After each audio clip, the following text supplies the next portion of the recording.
Assalamualaikum dan selamat sejahtera. Bersama saya Cikgu Afzal bagi meneruskan modul 7 tingkatan 5 iaitu akaun pengeluaran.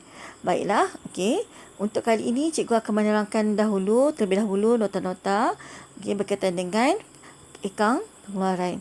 Baiklah, kita tengok pertama perakaunan kos. Apakah dia perakaunan kos?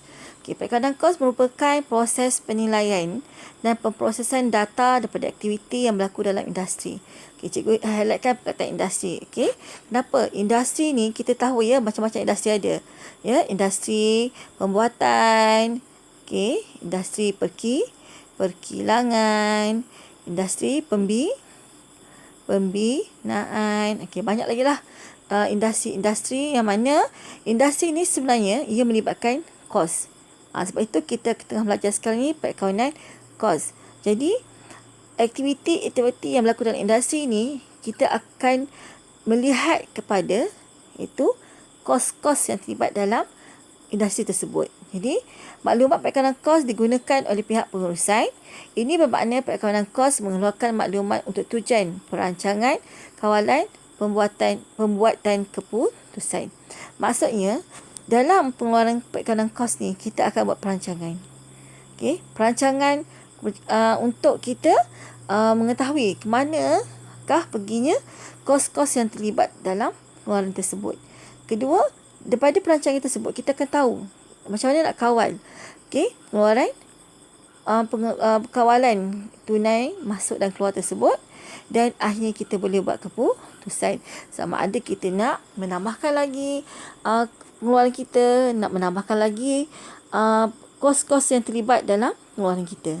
Jadi itu tujuan perakaunan kos, di mana maklumat perakaunan kos menunjukkan sama ada satu produk itu boleh memberi keuntungan ataupun kerugian. Sebab apa? Sebab biasanya dalam industri pembuatan, perkilangan, pembinaan, ini semuanya melibatkan banyak kos-kos yang mana juga setiap industri tersebut nak tahu mereka untung ataupun rugi.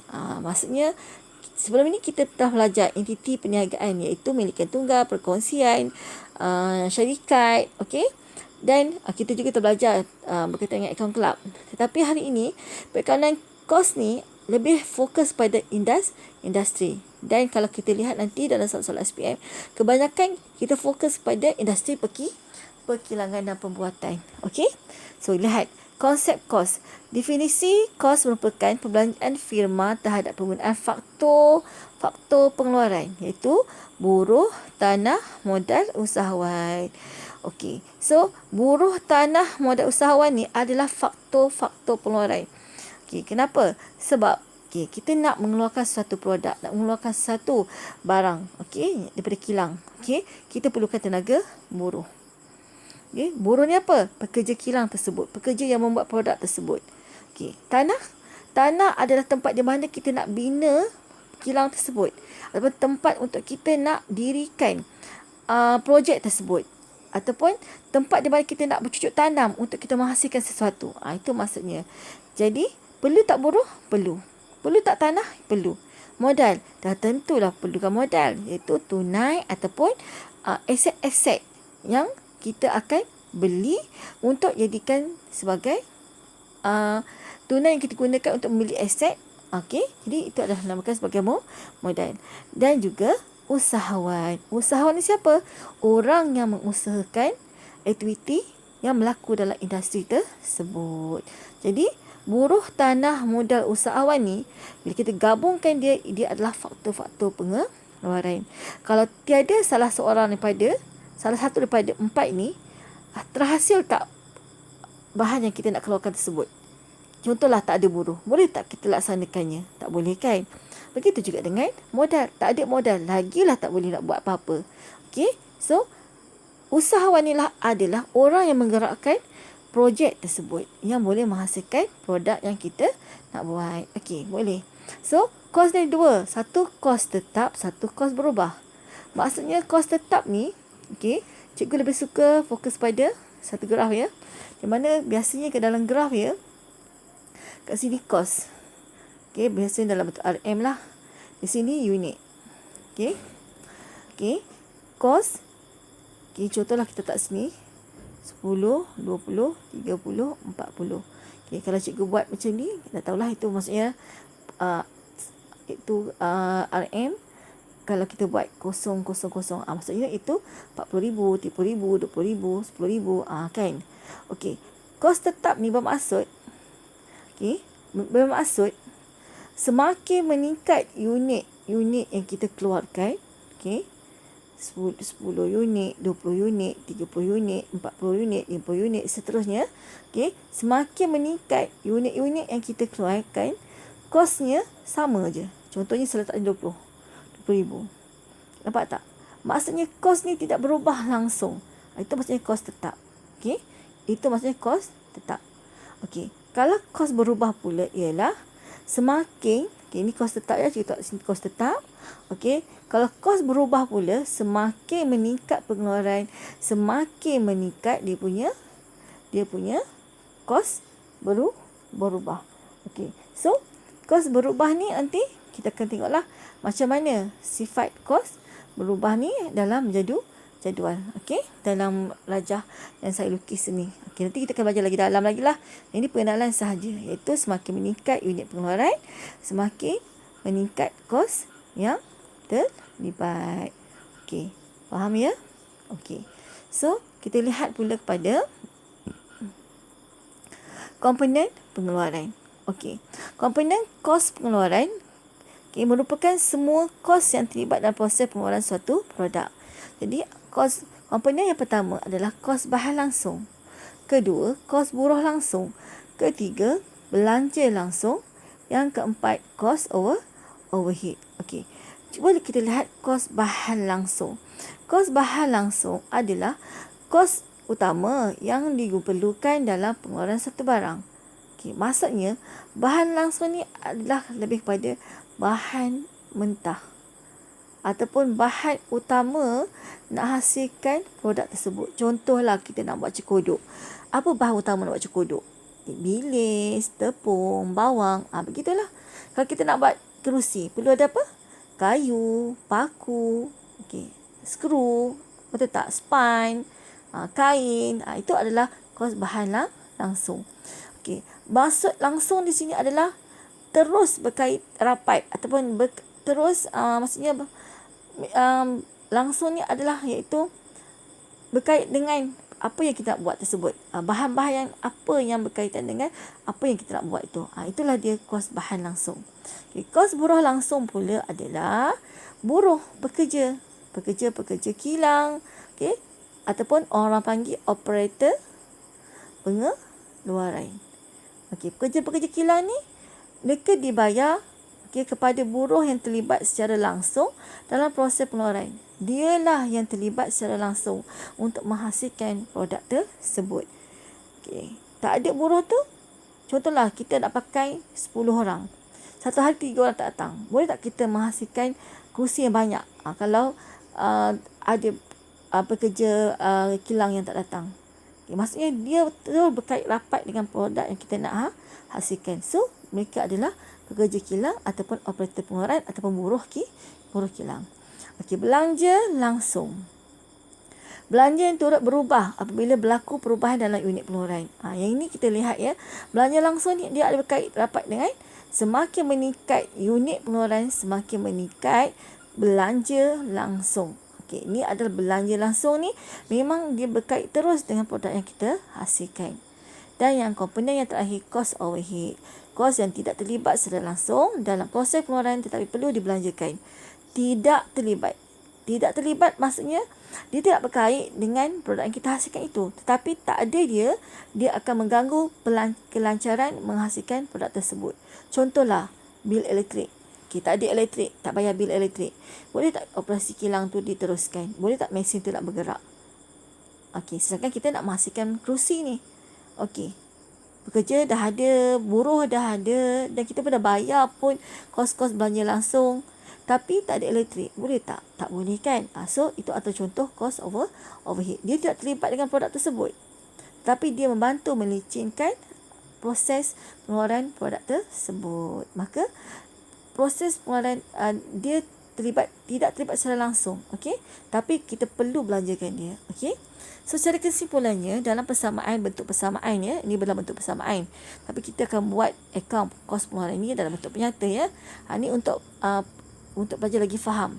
Kos bahan langsung tambah kos buruh langsung tambah belanja langsung tambah kos overhead, maka hasillah kos pengeluaran. Okey, nanti kita akan lihatlah soalan-soalan berformat SPM macam mana nak buat akaun kos pengeluaran ini.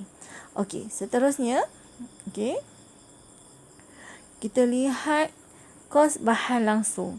Okay, apakah dia kos bahan langsung? Kos bahan langsung merangkumi semua perbelanjaan yang terlibat dalam pembelian bahan langsung. Ya. Semua. Apa yang kita beli bahan langsung, bahan nak hasilkan produk tu, itu adalah kos bahan langsung. Okey, pada masa yang sama juga, dia ada juga cukai belian bahan langsung, ada juga angkutan masuk, ada juga insurans atas belian. Ini semua adalah charge tambahan, okey, yang akan meningkatkan jumlah pembelian bahan langsung. Okey, so kos bahan langsung akan meningkat selaras dengan peningkatan harga bahan langsung. Okey, kalau pelajar tengok ya, kita tengok cas-cas tambahan ni. Kalau pelajar masih ingat lagi dalam akaun milikan tunggal, kita dah jumpa perkataan sini. Cukai atas bilion, angkutan masuk, insurans atas bilion. Okey, cuma kat sini beza dia ada bahan langsung saja. Ya, angkutan masuk bahan langsung, insurans atas bilion bahan langsung. Okey, sepatutnya ya. Okey, kita pernah belajar dalam akaun milikan tunggal, betul? Kalau kita tengok persamaan di bawah ni, kos bahan langsung equal to inventory awal bahan langsung tambah belanja pembelian bahan langsung tolak inventory akhir bahan langsung. Yang ini adalah formula ataupun format untuk pengiraan kos bahan langsung dalam bentuk persamaan. Pelajar akan buat lepas ni dalam bentuk penyata ya, untuk soalan SPM bentuk penyata. Tapi nak bagi pelajar faham, cikgu bagi dalam bentuk persamaan dulu. Okey, so kalau kita balik pada akaun milikan tunggal, kalau ingat lagi lah. Okay, akaun milikan tunggal kita mulakan dengan apa? Kalau ingat lagi. Inventory awal. Sama kan? Tambah belian. Okay, cikgu buat 3 laju sini. 3 laju. Ingat lagi tak? Okay, biasanya kalau belian inventory awal, kita akan letak inventory kat mana? Okay, ini biasanya kalau dia ada lagi kat atas tu jualan, tolak pulangan jalan semua kan? Kita apalah cikgu nak mudahkan pelajar. Okay, inventory awal. Betul tak? Okey, lepas tu kita akan letak bilion sini. Betul? Okey, maksud inventory awal di sini adalah, ini adalah inventory awal ataupun stok barang yang dibawa pada bulan lepas bawa ke awal tahun, awal bulan. Okey, so dia adalah barang lama yang pada bulan lepas atau bulan berikutnya, bulan sebelum itu, dibawa pada awal bulan berikutnya. Jadi dia akan jadi inventory awal. Okey, belian pula adalah inventory baru yang kita beli untuk kita campurkan dengan inventory awal untuk kita nak jual. Okey, contohnya lah, kita nak jual sardin. Sardin lama masih ada 5 tin. Sardin baru nak beli berapa ya? 10 tin. Kita nak jual berapa tin? Okey, kita nak jual 15 tin. Itu maksud dia. Betul tak? Okey, so sekarang masa kita nak beli barang baru ni, inventory baru ni, mungkin ada barang baru yang rosak. That's why tolak dengan pulangan belian. Akan dapatlah belian bersih. Okey, so kita tolak pulangan belian, dapat belian bersih. Ini adalah barang baru yang kita beli dah bersih dah, tolak yang kita tak nak pakai, yang tak sesuai, yang salah jenama, yang dah terosak. Okey, tapi kena ingat, kita akan tambahkan dengan charge tambahan yang lain, iaitu contohnya duty atas belian, lagi insurans atas belian. Okey, lagi angkutan masuk, upah atas belian. Okay, ini semua ni charge tambahan yang akan menambahkan nilai belian bersih. Menambahkan nilai barang baru yang kita beli tu. Jadi barang-barang ni letak mana semua-semua ni? Kita tambahkan dengan belian bersih. Okey, barulah kita akan dapat kos belian. Okey, so kos belian letak mana? Letak kat sini lah. Kenapa? Okey, sebab kos belian ni adalah kos kita beli inventory baru. Kita beli barang baru yang kita nak jual. Sedangkan dalam kedai kita dah ada inventory awal, iaitu barang lama yang masih tak habis dijual. So, kita pun campur dengan barang lama, barulah kita akan dapat kos barang untuk dijual. Okey. Kos barang untuk dijual ni lah yang kita kata inilah jumlah barang yang kita nak jual. Okey, jadi benda dia sama. Ini cerita ni adalah akaun milikan tunggal. Okey, iaitu contohnya kedai runcit ya. Okay, sekarang kita pasal akaun industri, akaun kilang, perkilangan. Okey, jadi masa kita beli bahan mentah, beli bahan mentah, kita nak buat satu produk, contohlah kita ambil kerusi, kita beli kayu, kita beli paku. Sedangkan dalam kilang kita dah ada inventory awal bahan langsung. Itu bahan-bahan ataupun bahan mentah pada bulan lepas. Kita bawa ke bulan baru ataupun bawa ke tahun baru, kita akan campurkan dengan pembelian bahan langsung. So, pembelian bahan langsung ni samalah belian. Sama. Tapi kena ingat, kalau ada pulangan belian, tolak pulangan belian. Okey. Kalau ada charge tambahan lain, tambahlah. Itu contohnya inilah cukai belian bahan langsung, angkutan masuk, insurans atas belian bahan langsung, upah atas belian bahan langsung. Kita tambahkan semua sama je. Barulah kita akan dapat belanja pembelian bahan langsung yang sebenarnya. Okey? Dan barulah kita tolakkan inventory akhir bahan langsung. Okey, ceritanya sama. Sama macam kita buat akaun milikan tunggal. Okey? Okey, ini gambaran awal lah tentang bahan langsung. Okey. Sekarang kita tengok. Okey, sekejap ya. Okey, kos buruh. Okey, buruh pula. Buruh tadi sudah kata iaitu kerja kilang ataupun operator kilang. Okey, ataupun buruh kilang. Okey, upah yang dibayar pada buruh-buruh ini merupakan kos berubah. Nampak tak? Okey, kerana semakin bertambah kuantiti barang atau perkhidmatan yang dihasilkan, semakin bertambah kos buruh langsung. Betul tak? Okey, contohlah kita nak menghasilkan sebuah kotak. Okey, kita perlukan seorang je. Betul? Kalau kita nak hasilkan banyak kotak, kita hasilkan banyak. Okey. Dan tentu kita perlukan ramai pekerja. Okey, itu sifat dia. Maksudnya semakin bertambah unit pengeluaran, semakin banyak, semakin bertambah buruh yang kita kena tanggung. Okey, so sifat dia adalah sifat menaik, ya, sifat meningkat. Okey, maksudnya dia berubah-ubah mengikut unit pengeluaran. Itu maksud dia ya. Okey, berlaku sebaliknya apabila kuantiti barang dikurangkan, maka kos buruh langsung juga dikurangkan. Okey, so dalam cerita ni pelajar kena faham betul-betul mana buruh langsung, mana buruh tidak langsung.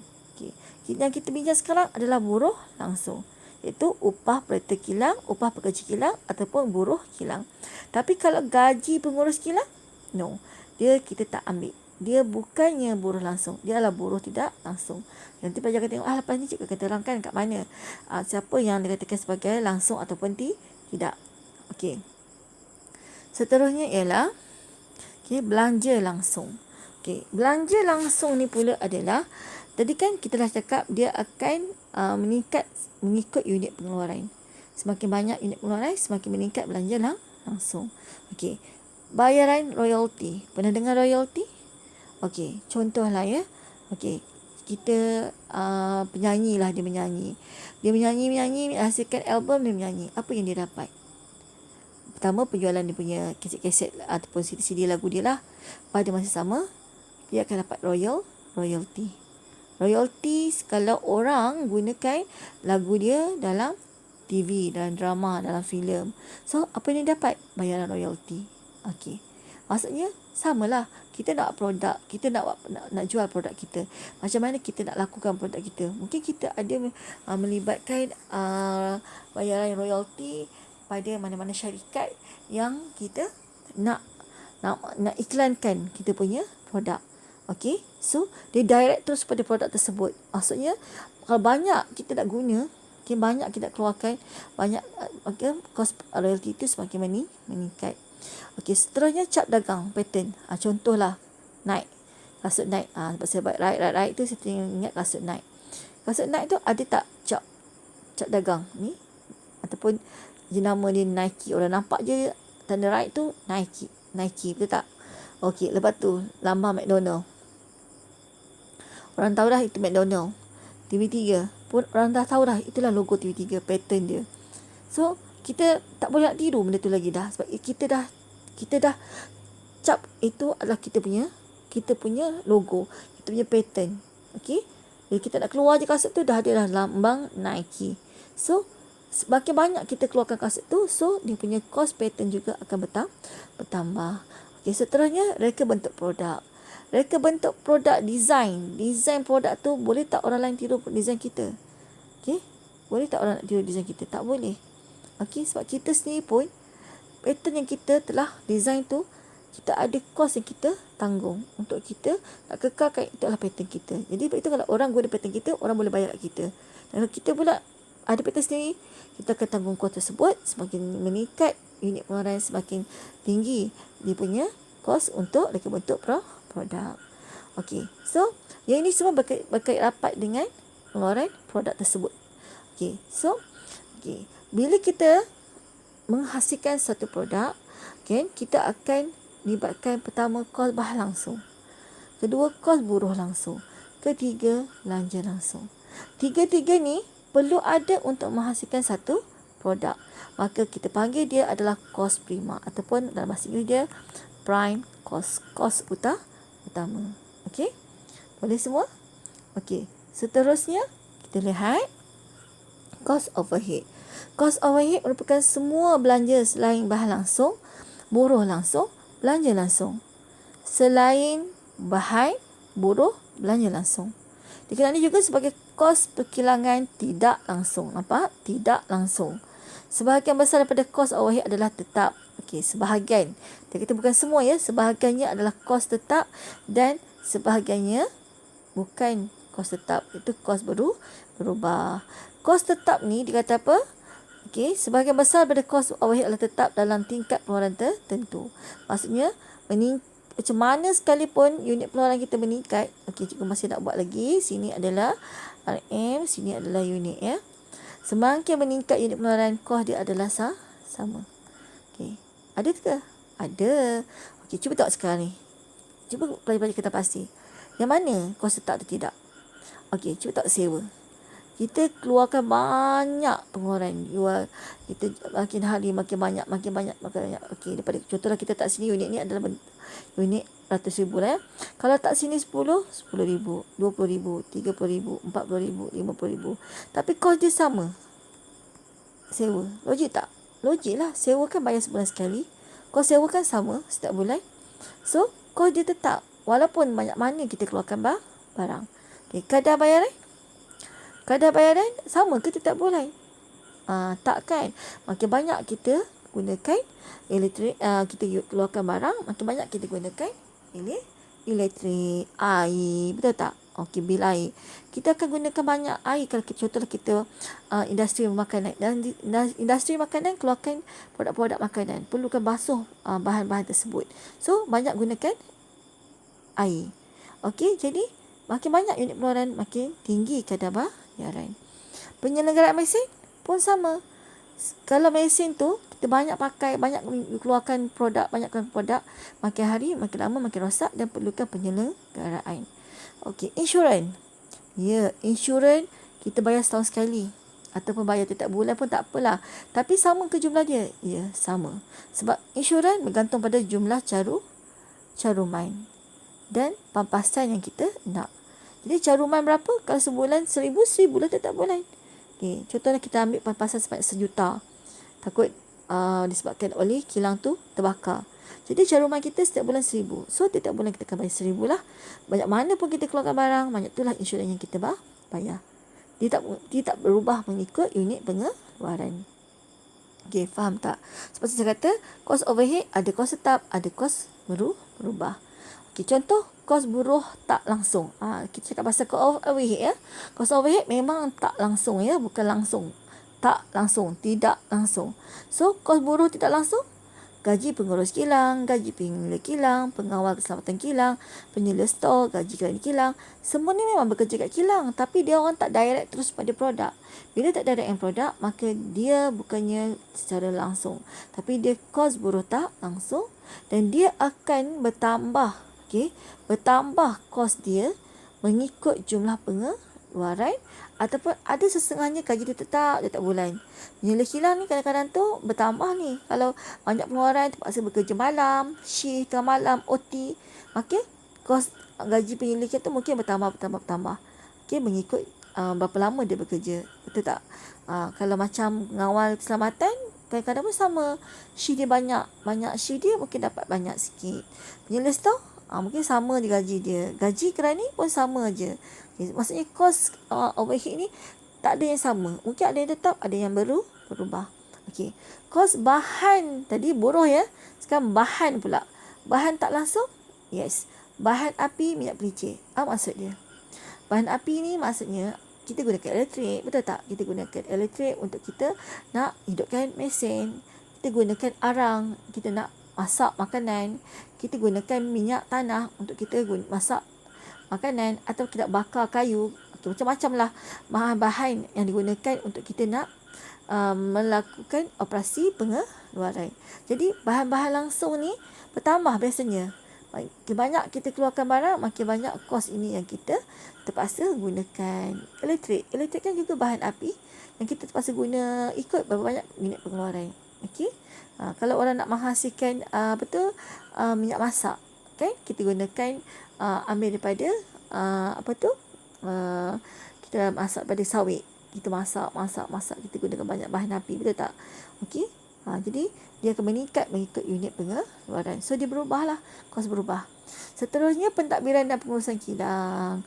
Belanja alat-alat kecil, kaedah bayaran, cukai tanah kilang, sewa bangunan kilang, susut nilai logi mesin dan jentera, insurans kilang, bangunan kilang. Ini semuanya kos-kos yang kita terpaksa belanjakan. Walaupun dia tak direct pada produk yang kita hasilkan, tetapi kita perlu belanjakan untuk kita melicikkan perjalanan ataupun melicikkan operasi pengeluaran. Belanja alat-alat kecil contohnya apa? Contohnya kita nak pakai pen, pekerja-pekerja kilang nak catat apa-apa, kita nak beli apa-apa. Kita kena ada nut. Okey, betul button. Benda-benda yang halus-halus tu kita terpaksa beli. Apa lagi? Skru-skru yang halus-halus tu. Itu semua belanja alat-alat kecil yang terlibat dalam proses dalam kilang. Tapi dia benda yang halus-halus macam ni kena ada standby. Mesin rosak perlukan nut, perlukan skru, perlukan banyaklah benda-benda yang kita kena adakan. Okey, kaedah bayaran, bil api, bil air, bil elektrik, bil elektro. Dan tak ada kilang yang pasang TV keliling supaya pekerja-pekerja dia tak bosan buat kerja pun ada agaknya. Okey. Cukai tanah kilang, ada usahawan kilang ni dia tak gunakan, dia tak tanah sendiri, tak ada bangunan sendiri. Okey. Kalau dia ada tanah sendiri, dia akan bayar cukai tanah. Okey. Sewa bangunan, tak ada bangunan sendiri. So sewa bangunan orang lain, bayar sewa. Betul tak? Kalau tak bayar sewa, macam mana nak operasi? Walaupun dah ada buruh, dah ada bahan mentah, dah ada belanja langsung. Tapi kalau sewa tak bayar, orang bagi masuk tak kilang kita? Walaupun kita sendiri punya kilang, tapi kita sewa bangunan tu. So tak bayar, tak boleh jalankan operasi. That's why nak kena bayar. Okay, susut nilai logi. Susut nilai ni adalah contohlah mesin yang kita operasi untuk kita buat produk kita. Makin hari makin lama makin buruk, makin rosak, makin reput, makin kemek. Nampak tak? Mesin tu dah beli dah 10 tahun lepas. Takkan harga dia masih sama. Setiap tahun mesti ada perubahan-perubahan ataupun susut nilai. Yang mana nilai kita tak nampak susut pun. Yang kita nampak susutnya adalah dari segi fungsi dia mungkin semakin teruk, semakin lemah, perlu dibaiki selalu. Nampak tak? Itu nama dia susut, semakin susut. Jadi kita ada pengiraan susut nilai seperti yang kita buat dalam akaun manajemen tunggal dulu, iaitu pengiraan susut nilai. Betul tak? Ada kaedah-kaedah dia, betul tak? Secara langsung, kaedah atas kos, kaedah kos berubah. Okey. Baki berkurangan. Okey. Seterusnya insurans kilang. Takut terbakar, kita beli insurans. Tak nak kena bayar. Betul tak? Dia tak ada berkaitan dengan produk kita buat tu. Tapi perlukan dia untuk melicikkan penghasilan produk di kilang kita. Okey. So, inilah kos-kos overhead yang terlibat dalam pengeluaran. Seterusnya, kerja dalam proses. Kerja dalam proses atau dalam bahasa Inggeris, work in progress. Maksudnya apa? Okey, merupakan kerja dalam proses awal, kerja dalam proses akhir. Merupakan barang yang belum siap diproses atau barang separuh siap pada awal tempoh perkawinan dan akan disiapkan dalam tempoh perkawinan semasa. Kalau akhir pula, barang belum siap diproses atau barang separuh siap pada akhir. Ni awal, ni akhir. Tempoh perkawinan dan akan disiapkan proses perkawinan berikutnya. Ini semasa. Ni berikutnya. Okay, apa maksud dia? Maksudnya, contohlah pada 1 hari bulan 1 sehingga 31 bulan 12. Okey, masa kita nak buat, contoh ini tahun 2020. Okey. So, pada 31 hari bulan 12, 2019. Kita dah bancuh-bancuh siap-siap, tapi dah tepat 12 malam, tak sempat bakar pun lagi. Dah siap bancuh siap-siap. Okey, tak sempat bakar. Jadi, benda itu dianggap sebagai work in progress, kerja dalam proses. Tak sempat pun nak jadikan dia produk. Okey. So, bila bawa pada awal bulan 1 bulan 1, maka dia dinamakan sebagai kerja dalam proses awal. Okey, kita pun buatlah produk kita sampailah 31 12. Dah siap bancuh, dah siapkan semua, tinggal nak masak je lagi, nak tinkan lagi. Tapi tak sempat siap, maka ini dipanggil sebagai kerja dalam proses akhir, yang mana dia akan bawa pada tahun 1 bulan 1 2021.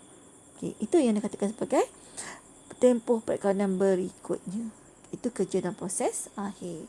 Faham ya? Jadi, bila kita nak buat dalam satu persamaan, satu persamaan, kalau kita kan pelajar tak perlu buat persamaan. Nanti kita juga akan ajar soalan form SPM di mana dia bentuk penyata. Tapi ni bagi pelajar faham, tengok dulu. Kos bahan langsung tambah kos buruh langsung tambah kos overhead. Tertinggal satu. Tambah apa sini? Belanja langsung. Belanja langsung. 1, 2, 3. Belanja langsung. Tambah kos overhead 4. Dan tambah kerja dalam proses awal. Tolak kerja dalam proses akhir. Itu proses dia. Nak lagi detail nanti kita nampak. Kos bahan langsung, tambah kos buruh langsung, tambah belanja langsung. Kita akan dapat kos prima. Kos prima. Kos prima, tambah kos overhead, tambah kerja dalam proses awal, tolak kerja proses akhir. Barulah dapat kos pengeluaran. So cikgu rasa, ni tengok dulu ya. Kita tengok, rasa macam dah latihan. So cikgu stop dulu sampai teori-teori ataupun nota-nota berkaitan dengan kos pengeluaran dahulu, dan bila kelak akan datang cikgu akan sentuhkan latihan yang ada dalam buku teks dahulu, dan barulah kita pergi kepada soalan berformat SPM. Jadi saya rasa setakat itu saja untuk hari ini. Assalamualaikum. Jumpa bersama Cikgu Afzan A+. Selamat maju jaya. Assalamualaikum warahmatullahi wabarakatuh.